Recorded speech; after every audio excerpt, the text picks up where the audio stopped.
Well, it's about that time. I told you in an earlier video that I am going to get a new cage for Dwight over here. Well, he had his surgery, and the surgery all went well, which is good. Now it's time for a new cage. Couldn't handle the lower cage. I like a different riding style. I like to ride up high, and so with the way that you sit in the Can-Am, for me, lowering 2 inches to fit in that cage just wasn't working out for me. So I'm going to bite the bullet and get the new cage. I'm going back to the same guy that built my other one, Craig at Cagemasters. I like the cage, it's just that I needed it taller. So it's going to look a little bit different. It's going to be taller, a little bit of radius on top, but not as much. Same color, pretty much same everything, but Dwight's going to be going under for surgery. So what I've been doing today is making sure that I've got everything pulled off of the cage so that when I take it in, it's going to be quicker and ready to go. He'll have this cage back to me in about a week and change, and that's powder coated and done. So I like that turnaround. I told him a week ago that I was ready, put me in line, and he popped in today and said, hey, I'm ready for you. So gotta organize a trailer to tow him out there instead of putting him in the toy hauler and towing that big old thing up there.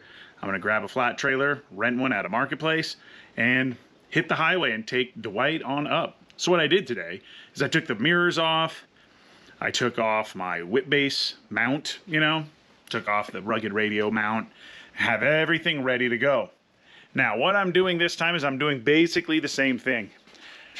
Grab bars, I love them. Some people don't use them.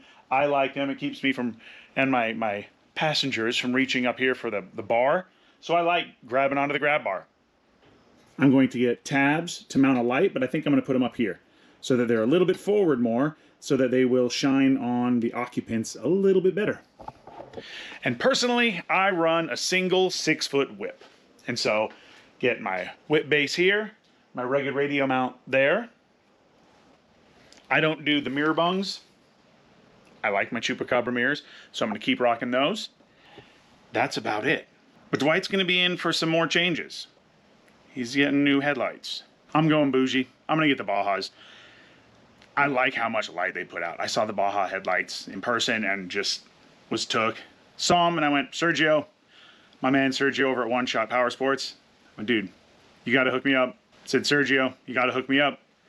So he contacted me back and all right, let's do it. So they are ordered as of today and I cannot wait. In the coming episodes, Dwight's going to be getting a bit of a facelift. His 2018 is going to get some 2026 put on him. Some new headlight. 2026. He's going to get some 2026 put on him, but it's more like, yeah, he's going to get some 2026 put on him. I'm putting on new doors. I'm putting on new headlights. I'm putting in some of those interior lights. I'm going to put on some rock lights. I'm going to get a switch panel put in. I say put in like somebody else is going to do it. You know who's going to do it. Me. That's all right. But yeah, we've got some work ahead of us, and I need to have it ready by mid-June. Yeah, I need to have it done by mid-June. It is now the beginning of May. Should be no problem, but I got that other JOB thing in the way. Oh well, I'll just get it done in the nights. The only other thing that as of right now I know that I'm going to do is I'm going to get my shocks serviced. Taking them back to MTS to have them put in new oil, valving, do their 3,000 mile service. I'm a little bit early, I understand, but I also bashed the thing a bit at high speeds and it could use it. So we're gonna take it in, get the shocks reserviced, and I can't tell you how much I recommend doing that.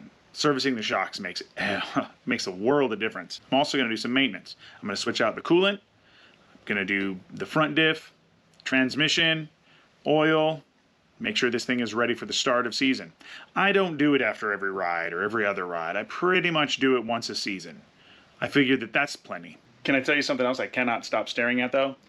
Is that B2G from Chupacabra, the big old trunk for these things that you move the exhaust and you put that in there. It's pricey and that's the thing that's stopping me, but gosh, I love it. I might have to do it. I don't know. I haven't decided yet. What do you think? Tell me down in the comments. Should I be going all in like that or save it and keep doing what I've been doing for the last 8 years on this thing or 9 years on this thing? Have my storage box and rock on like that. I figure if I was doing a long trip, it would be more useful because then I'd have a place to store my spare tire. But when I go to Glamis, I don't take one. And when I've been going to Mammoth and some of these other places, I haven't taken it either. I know I'm running a risk with that. We did do the CT bomb-proof kit, or at least most of it. You can see it down here. See that shining CT at you?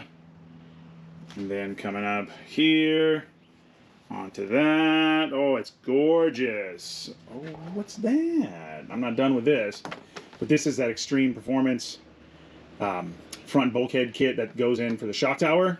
I'm telling you, that thing is beefy, and it replaces the former Shocktower that failed on me. I'm telling you, if you have to replace your frame or if you have a crack, I would absolutely do that before you need it. Heck yeah. I'm going to put the rest of the bomb-proof kit on down in the lower control arms and such. It is going to be a busy off-season, that's for sure. So, stick around, and you can see what we get into and what it ends up looking like. And we hope to see you again on the channel. Thanks for watching. Do me a favor, like and subscribe, and we'll see you on the next episode of Straight Arrow Adventures.